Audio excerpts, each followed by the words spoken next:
नमस्कार दोस्तों, स्वागत है आप सभी का एग्री कोचिंग बाय विकास सर परिवार में।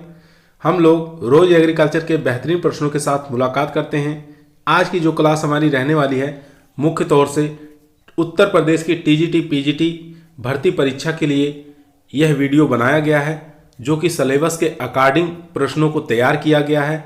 बाकी एग्रीकल्चर के जितने भी एग्जाम होते हैं, चाहे कृषि पर्यवेक्षक हों, ICR, BHU, AFO, FCI, IBPS, NABARD, जो भी इस तरीके के एग्रीकल्चर के एग्जाम होते हैं, उनकी तैयारी से संबंधित प्रश्नों को रोजाना हम लेकर आते हैं।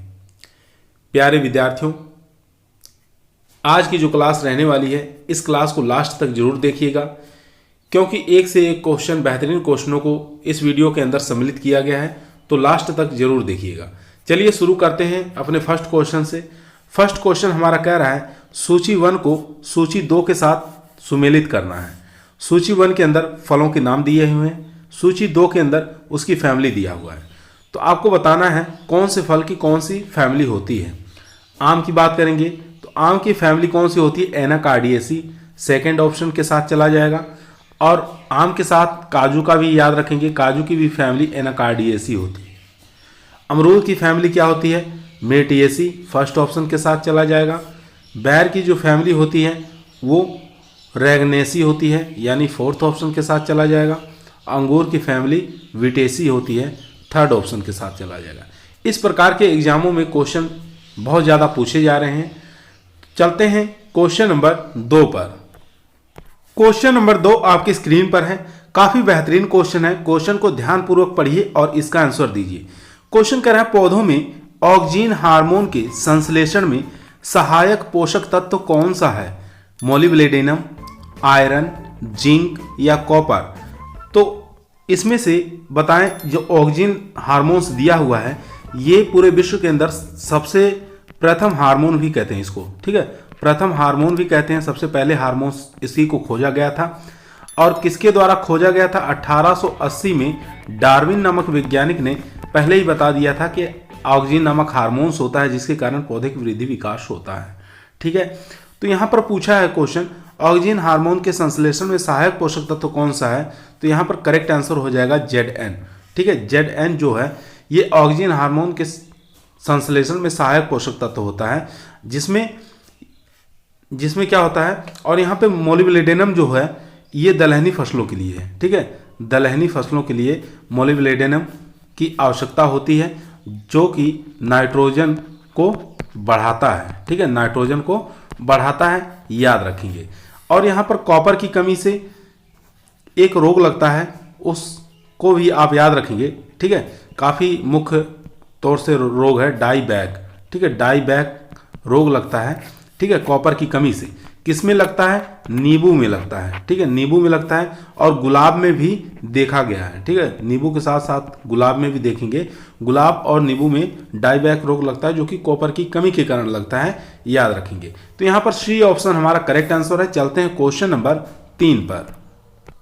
क्वेश्चन नंबर 3 आपकी स्क्रीन पर है। क्वेश्चन कह रहा है ऐसा कौन सा खरपतवार नाशी है जिसका प्रयोग कपास की फसल में नहीं किया जा सकता है? डायूरॉन, ग्लाइफोसेट, मोनोयूरॉन या 2,4-D। इन चारों में से बताइए कौन सा ऐसा खरपतवार नाशी है जिसका प्रयोग हम कपास की फसल में नहीं करते हैं। तो इसका करेक्ट आंसर हो जाएगा यहाँ पर डी ऑप्शन, यानी कि 2,4-D। ठीक है, 2,4-D का अगर हम अधिक प्रयोग कर रहे हैं तो उसमें क्या होता है, ये उसके जो पत्तियां जो होती हैं पंजे नुमा हो जाती हैं। ठीक है, पंजे नुमा उसकी संरचनाएं हो जाती हैं पत्तियों की, इसलिए इसका 2,4-D का प्रयोग नहीं करते हैं। 2,4-D एक प्रकार का क्या है? खरपतवार नाशी है। ठीक है, एक प्रकार का खरपतवार नाशी है, ये याद रखेंगे।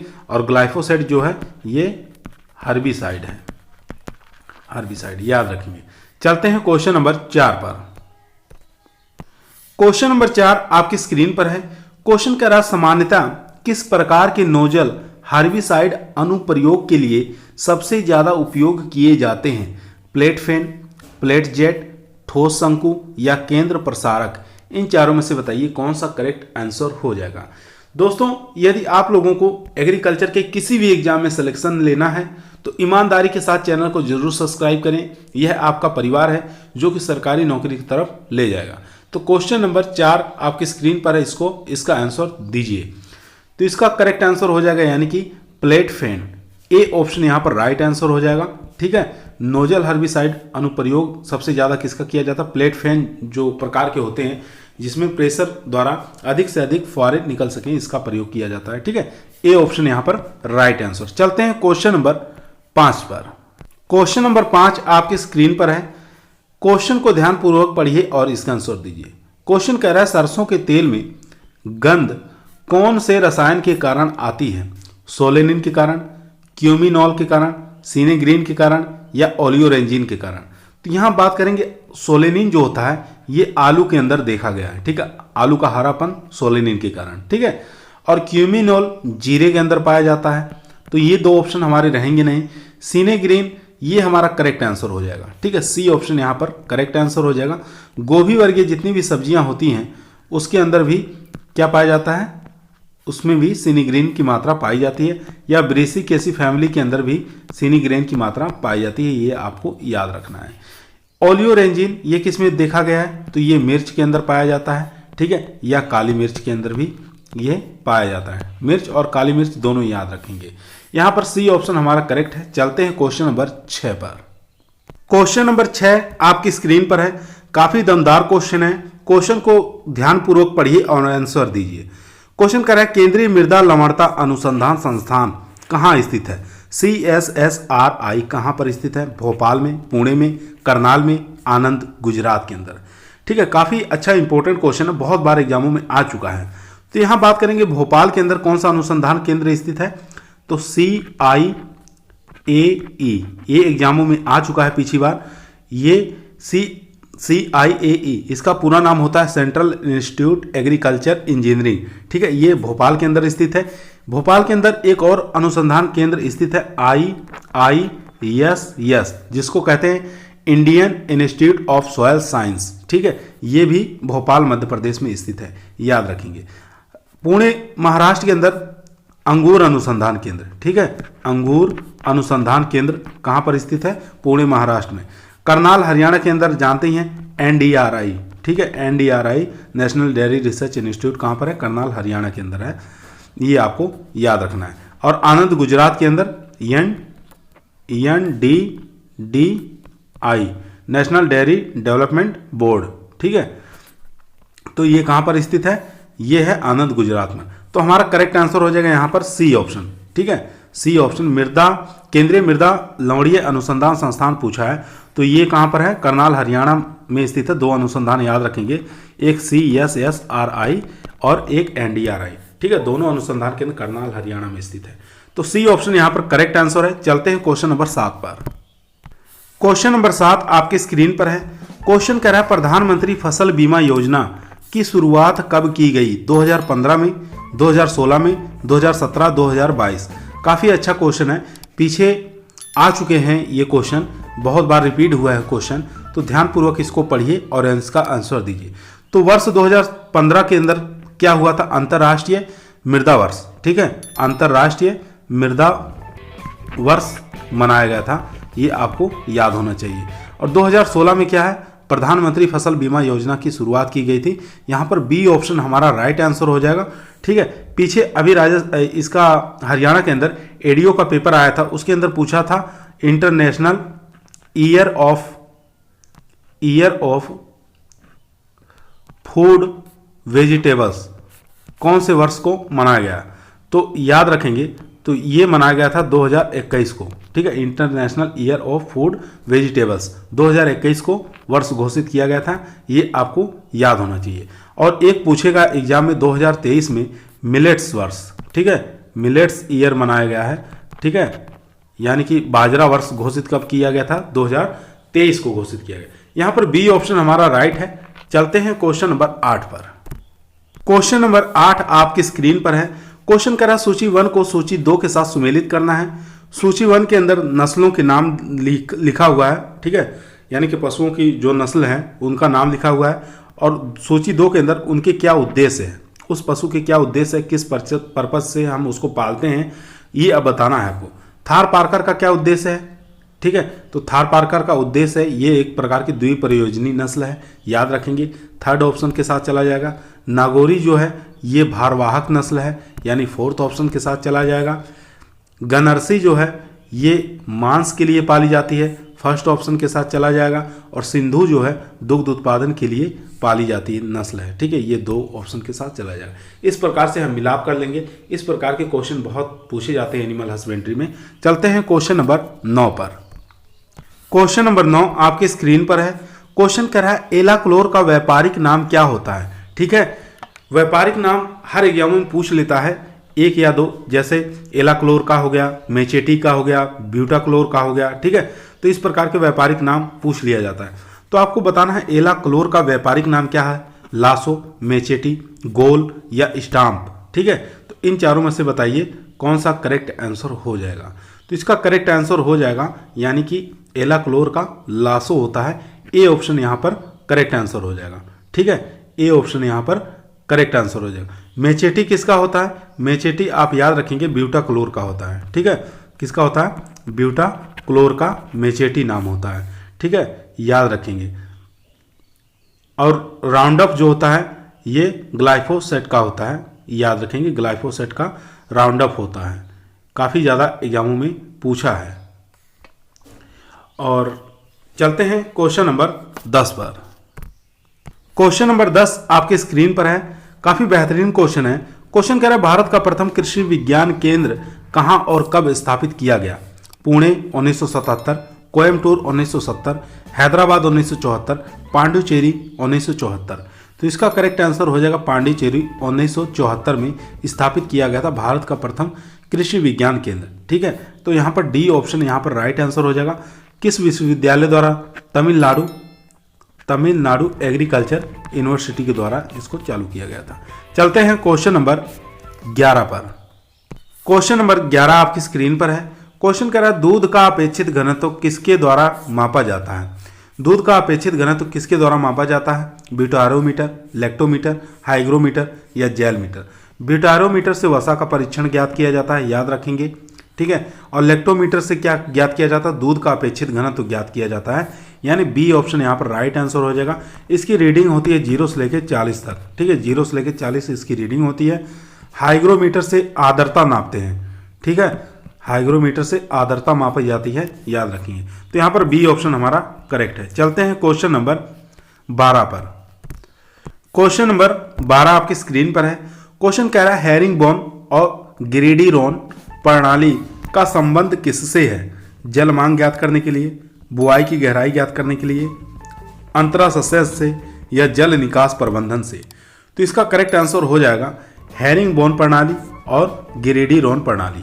ये दोनों विधियां किसमें प्रयोग में लेते हैं, जल निकास प्रबंधन से, ठीक है। जल को निकालने के लिए एक विधि है, ठीक है। जैसे मान लीजिए नाली हो गई, इसमें ये खेत है, इधर से नाली आ गई, इधर से नाली आ गई, जल निकालने की ये दोनों प्रणालियां हैं, ठीक है। इस प्रकार से जल निकास बनाया जाता है।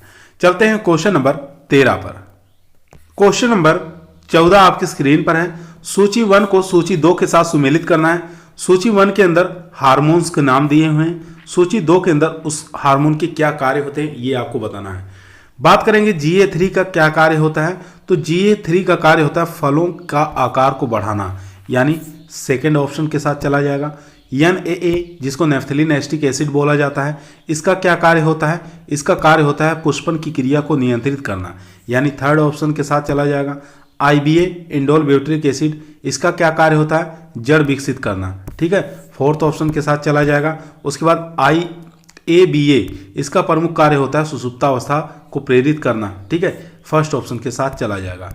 इस प्रकार से हम मिलाप कर लेंगे। चलिए चलते हैं क्वेश्चन नंबर 14 पर। क्वेश्चन नंबर 14 आपकी स्क्रीन पर है। क्वेश्चन को ध्यानपूर्वक पढ़िए और इसका आंसर दीजिए। क्वेश्चन कह रहा है pH 8.5 से कम, 8.5 से कम। उसके बाद EC का मतलब होता है इलेक्ट्रिकल कंडक्टिविटी, ठीक है, इलेक्ट्रिकल कंडक्टिविटी 4 से क्या है, ये अधिक है, ठीक है, यानी 4.0 से अधिक। DC का मतलब होता है डेसिबल साइमन, ठीक है, डेसिबल साइमन प्रति मीटर, ठीक है, याद रखेंगे। तथा ESP इसका मतलब होता है एक्सचेंजेबल सोडियम परसेंटेज, 15 से क्या होगा अधिक वाली मृदा क्या कहलाती है? क्षारीय कहलाती है, अम्लीय कहलाती है, लवणीय कहलाती है, या लवणीय और क्षारीय दोनों कहलाती है। तो इस प्रकार के क्वेश्चन बहुत बार एग्जामों में आया हुआ है। तो यहाँ बात करेंगे क्षारीय में जो होता है EC जो होता है ये 4.0 से अधिक होता है। अम्लीय में क्या होता है, ये भी इसी प्रकार से होता है। उसके बाद लवणीय में क्या होता है, EC जो होता है 4.0 से अधिक होता है। तो यहाँ पर हमारा करेक्ट आंसर हो जाएगा C ऑप्शन, यहाँ पर राइट आंसर हो जाएगा, लवणीय मृदा कहलाएगी। लवणीय मृदा सबसे अधिक कहाँ पाई जाती है, तो ये गुजरात के अंदर पाई जाती है, ठीक है। गुजरात के अंदर लवणीय मृदा पूरे भारत में सबसे अधिक देखी गई है। चलते हैं क्वेश्चन नंबर 15 पर। यहाँ पर C ऑप्शन राइट है। क्वेश्चन नंबर 15 आपकी स्क्रीन पर है। क्षारीय मृदाओं में किस पोषक तत्व रहेगा यहाँ पर, ठीक है, किस पोषक तत्व की उपलब्धता अधिक होती है? काफी इंपॉर्टेंट क्वेश्चन है। क्षारीय मृदाओं में किस पोषक तत्व की उपलब्धता अधिक होती है? एल्यूमिनियम की, सल्फर की, आयरन की, या मोलिब्डेनम की? तो यहाँ बात करेंगे एल्यूमिनियम जो होती है ये अम्लीय भूमि में अधिक पाई जाती है, ठीक है। अम्लीय भूमि जो होती है उसमें एल्यूमिनियम की अधिक मात्रा पाई जाती है, और आयरन की मात्रा भी अम्लीय भूमि में अधिक पाई जाती है, ठीक है, ये याद रखेंगे। उसके बाद यहाँ पर करेक्ट आंसर हो जाएगा D ऑप्शन, यहाँ पर राइट आंसर, यानी कि मोलिब्डेनम क्षारीय मृदाओं में अधिक पोषक तत्व उपलब्ध होता है, ठीक है। तो याद रखेंगे क्षारीय मृदाओं में किस पोषक तत्व की उपलब्धता अधिक होती है, तो मोलिब्डेनम की उपलब्धता अधिक होती है। D ऑप्शन यहाँ पर राइट आंसर हो जाएगा। इसमें pH मान बढ़ता है, ठीक है, याद रखेंगे। चलते हैं क्वेश्चन नंबर 16 पर। क्वेश्चन नंबर 16 जो कि काफी इंपॉर्टेंट क्वेश्चन है, ये एग्रीकल्चर इंजीनियरिंग से क्वेश्चन को लिया गया है, जो कि एग्रीकल्चर TGT PGT के लिए काफी मोस्ट इंपॉर्टेंट क्वेश्चन है। ऐसा फार्म यंत्र कौन सा है जिसमें प्रारंभिक और द्वितीयक जुताई साथ साथ कर सकते हैं? डिस्क हैरो, या चीजल हल, रोटावेटर, या A और B दोनों ऑप्शन सही है। तो यहां पर डिस्क हैरो की बात करेंगे तो ये द्वितीयक भू परिष्करण यंत्र है, ठीक है, भू परिष्करण यंत्र है, याद रखेंगे। चीजल हल जो है ये प्राथमिक हल है, ठीक है, प्राथमिक हल है, याद रखेंगे। तो यहां पर C ऑप्शन हमारा करेक्ट आंसर हो जाएगा, ठीक है। रोटावेटर, इसको रोटोटीलेज भी कहा जाता है, ठीक है, तो याद रखेंगे रोटोटीलेज भी कहा जाता है। या अगर ऑप्शन में रोटोटीलेज दिया है तो आप इसी के साथ जाएंगे, रोटोटीलेज, ठीक है। अन्यथा अगर हिंदी में दिया है रोटावेटर तो इसके साथ C ऑप्शन यहां पर करेक्ट है। चलते हैं क्वेश्चन नंबर 17 पर। क्वेश्चन नंबर 17 आपकी स्क्रीन पर है। निम्नलिखित में से अलसी का कुल कौन सा है, ठीक है, अलसी की फैमिली बताना है यहाँ पर, सोलेनेसी, ग्रेमिनी, पेडालिएसी, या लिनिएसी। तो इसका करेक्ट आंसर हो जाएगा यहाँ पर D ऑप्शन, लिनिएसी, ठीक है। और इसका वैज्ञानिक नाम अलसी का क्या होता है ये भी आपको याद होना चाहिए, लाइनम यूसी टेटम, ठीक है, लाइनम यूसी टेटम इसका वैज्ञानिक नाम होता है। इसके अंदर ओमेगा 3 फैटी एसिड पाया जाता है, ठीक है, एसिड पाया जाता है, याद रखेंगे, ओमेगा 3 फैटी एसिड इसके अंदर पाया जाता है। तो D ऑप्शन राइट है। चलते हैं क्वेश्चन नंबर 18 पर। क्वेश्चन नंबर 18 आपकी स्क्रीन पर है। गेहूं का मोलिया रोग किस रोग का कारण होता है, ठीक है, आपको बताना है गेहूं का जो मोलिया रोग लगता है किस रोग के कारण लगता है, कारक के कारण लगता है, विषाणु द्वारा, कवक द्वारा, जीवाणु द्वारा, या सूत्रकृमि द्वारा। तो ये जो मोलिया रोग लगता है ये सूत्रकृमि के द्वारा लगता है। D ऑप्शन यहाँ पर करेक्ट आंसर हो जाएगा, ठीक है, D ऑप्शन यहाँ पर राइट। चलते हैं क्वेश्चन नंबर 19 पर। क्वेश्चन नंबर 19 आपके स्क्रीन पर है। निम्नलिखित में से कौन से फल कार्बोहाइड्रेट का सबसे धनी स्रोत माना गया है? खजूर, बेल, केला, या आम? तो इसका करेक्ट आंसर हो जाएगा, यानी कि खजूर के अंदर कार्बोहाइड्रेट का सबसे अच्छा स्रोत पाया जाता है। इसमें से ऑप्शनों की बात कर रहे हैं, इसमें से देखा गया है, क्योंकि 40% तक पाया जाता है। और अगर सूखी खजूर जो होती है जिसको हम छुआरा कहते हैं उसके अंदर 67% तक कार्बोहाइड्रेट की मात्रा पाई जाती है, ये आपको याद होना चाहिए। तो यहाँ पर A ऑप्शन हमारा करेक्ट है। चलते हैं क्वेश्चन नंबर 20 पर। क्वेश्चन नंबर 20 आपके स्क्रीन पर है। क्वेश्चन कर रहा है सफेद सुंडी जिसको व्हाइट गर्भ कहते हैं कौन सी अवस्था फसलों को नुकसान पहुंचाती है। जिसका वैज्ञानिक नाम होता है सफेद सुंडी का यानी कि व्हाइट गर्भ का होलोट्रेकिया कॉन्सिगुनिया इसका वैज्ञानिक नाम होता है, याद रखेंगे। तो कौन सी अवस्था इसकी नुकसान पहुंचाती है? निम्फ, वयस्क, केवल वयस्क, लार्वा या गर्भ और वयस्क दोनों। तो यहाँ पर पूछा है तो कौन सी अवस्था नुकसान पहुंचाती है, तो यहाँ पर डी ऑप्शन हमारा करेक्ट आंसर हो जाएगा। गर्भ और वयस्क दोनों ही अवस्थाएं इसकी नुकसान पहुंचाती हैं। अगर पूछता क्वेश्चन में कि सफेद सुंडी यानी कि व्हाइट गर्भ की मुख्य रूप से कौन सी अवस्था, मुख्यतः कौन सी अवस्था इसको हानि पहुंचाती है, तब हमारा लार्वा हो जाता अगर मुख्य रूप से पूछ लेता तो यहाँ पर मुख्य रूप से नहीं पूछा है, मुख्यतः नहीं पूछा है, तो इसलिए गर्भ और वयस्क दोनों हो जाएगा। डी ऑप्शन यहाँ पर राइट। चलते हैं क्वेश्चन नंबर 21 पर। क्वेश्चन नंबर 21 आपकी स्क्रीन पर है। ब्राउन मैन्यूरिंग का संबंध किस फसल से है? ठीक है, काफी अच्छा क्वेश्चन है। ब्राउन मैन्यूरिंग का संबंध किस फसल से है? मक्का, आलू, धान या गन्ना? तो इसका करेक्ट आंसर हो जाएगा यानी कि धान। सी ऑप्शन यहाँ पर राइट आंसर हो जाएगा। चलते हैं क्वेश्चन नंबर 22 पर। क्वेश्चन नंबर 22 आपकी स्क्रीन पर है। क्वेश्चन कह रहा है जौ का आवृत कंडुआ रोग होता है, मृदोड़ है, वायुजनित है, वाह विजोड़ है या अतः विजोड़ है? तो इसका करेक्ट आंसर हो जाएगा सी ऑप्शन, वाह विजोड़ रोग है। ठीक है, सी ऑप्शन यहाँ पर करेक्ट आंसर हो जाएगा। चलते हैं क्वेश्चन नंबर 23 पर। क्वेश्चन नंबर 23 आपकी स्क्रीन पर है। क्वेश्चन कह रहा है कक्षस्थ कलिकाओं की शाखाओं में बढ़वार कहलाती है, कल्ले फूटना, शाखा निकलना, फूल आना या गांठ बनना? जैसे मान लीजिए ये कक्षस्थ शाखा हो गई, इसके समीप से ये बड्स होते हैं और यही बड्स, ये जो बड्स होते हैं, बड्स की कलिकाएं जो शाखाएं होती हैं इस प्रकार से निकलेंगी, ग्रो करेंगी, बढ़वार करेंगी, तो इसको क्या कहा जाता है? तो इसको कहा जाता है शाखा निकलना यानी कि ब्रांचिंग कहा जाता है। ठीक है, तो बी ऑप्शन यहाँ पर राइट आंसर हो जाएगा। बी ऑप्शन यहाँ पर राइट। चलते हैं क्वेश्चन नंबर 24 पर। क्वेश्चन नंबर 24 आपकी स्क्रीन पर है। क्वेश्चन कह रहा है सूची 1 को सूची 2 के साथ सुमेलित करना है। सूची 1 के अंदर कुछ फसलों के नाम दिया हुआ है, सूची 2 के अंदर उन फसलों की जलमांग कितनी होती है ये दिया गया है। तो देखते हैं कपास की जलमांग कितनी होती है। तो कपास की जलमांग 700 से लेकर 1300 यम होता है। ठीक है, तो थर्ड ऑप्शन के साथ चला जाएगा। उसके बाद ज्वार की जलमांग देखेंगे तो ज्वार की जलमांग कम होती है यानी कि 450 से लेके 650 यम, ये फर्स्ट ऑप्शन के साथ चला जाएगा। मूंग की जलमांग जो है वो 250 से लेके 300 यम होती है, यानी सेकेंड ऑप्शन के साथ चला जाएगा। और धान का जलमांग जो होता है वो 900 से लेके 2500 यम होता है, फोर्थ ऑप्शन के साथ चला जाएगा। इस प्रकार से हम सूची 1 को सूची 2 से मिलाप कर लेंगे। चलते हैं क्वेश्चन नंबर 25 पर। क्वेश्चन नंबर 25 आपके स्क्रीन पर है। फसलों को पाले से बचाने के लिए सल्फ्यूरिक अम्ल की कितने परसेंटेज की मात्रा का छिड़काव करते हैं? 0.001%, ये तो होगा नहीं, 0.01%, 0.1% या 1%, ये भी हमारा कट गया। तो हमारा करेक्ट आंसर हो जाएगा 0.1%।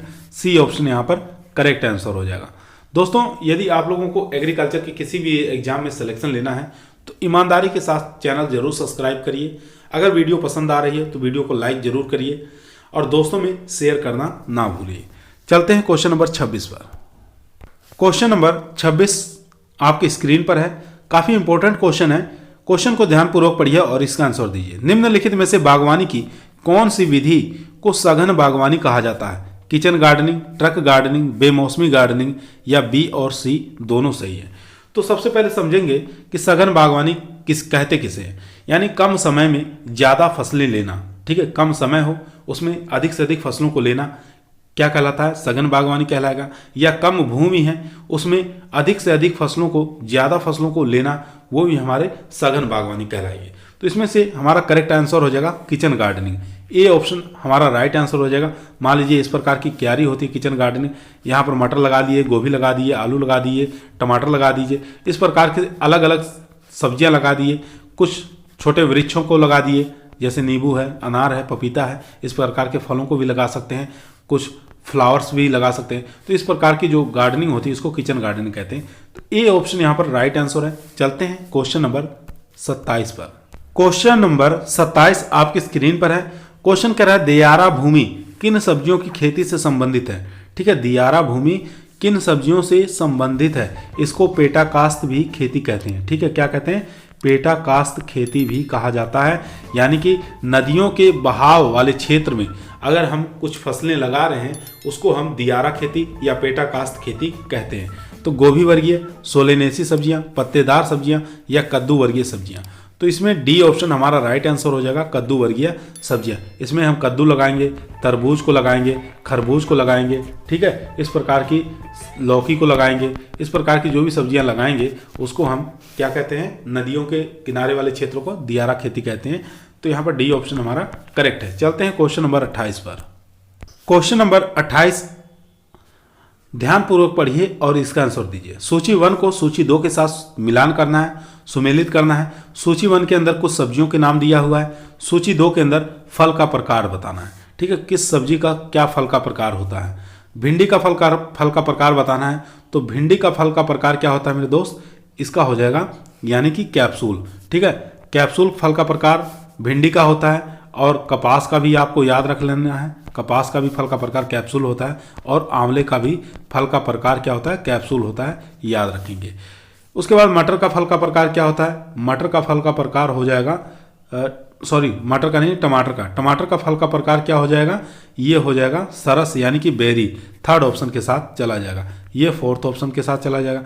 फूल गोभी का फल का प्रकार क्या होता है, सिलिकुआ होता है, फर्स्ट ऑप्शन के साथ चला जाएगा। मटर का फल का प्रकार पोड होता है, सेकेंड ऑप्शन के साथ चला जाएगा। इस प्रकार से हम मिलाप करते हैं। चलिए चलते हैं क्वेश्चन नंबर 29 जो कि आज का हमारा लास्ट क्वेश्चन रहेगा। क्वेश्चन नंबर 29 आज का हमारा लास्ट क्वेश्चन है। क्वेश्चन कह रहा है सूची 1 को सूची 2 के साथ सुमेलित करना है। सूची 1 के अंदर फसल का नाम दिया हुआ है, सूची 2 के अंदर उत्पादक राज्य देना है। ठीक है, आपको बताना है कौन सी फसल का उत्पादक राज्य प्रथम स्थान पर बना हुआ है, सबसे ज्यादा उत्पादन करने वाला राज्य कौन सा है। बाजरे का देखते हैं, बाजरे का सबसे ज्यादा उत्पादन राज्य कौन सा है, यानी कि राजस्थान सबसे ज्यादा उत्पादन करता है बाजरे का, तो थर्ड ऑप्शन के साथ चला जाएगा। मूंगफली सबसे ज्यादा कौन से राज्य में होती है, तो इसका करेक्ट आंसर हो जाएगा फोर्थ ऑप्शन, गुजरात में। ठीक है, गुजरात में सबसे ज्यादा मूंगफली उत्पादन होता है। उसके बाद सूरजमुखी सबसे ज्यादा कहाँ होता है, तो ये हो जाएगा कर्नाटक के अंदर, सेकेंड ऑप्शन के साथ चला जाएगा। कपास महाराष्ट्र के अंदर, ठीक है, फर्स्ट ऑप्शन के साथ। इस प्रकार से हम मिलाप कर लेंगे। आजकल हर एग्जामों में एग्रीकल्चर का कोई भी एग्जाम दे रहे हैं तो उसमें मिलाप वाले क्वेश्चन जरूर सम्मिलित किए जाते हैं, तो इस प्रकार से आप मिलाप करेंगे। आज का वीडियो हमारा यहीं समाप्त हुआ। अगर आप लोगों को अच्छा लगा हो लाइक करिए, दोस्तों में शेयर करिए, जितने भी एग्रीकल्चर के स्टूडेंट हैं सबके पास इस वीडियो को जरूर शेयर करिए। कल फिर मिलते हैं एक नए वीडियो के साथ, तब तक सभी लोगों को धन्यवाद।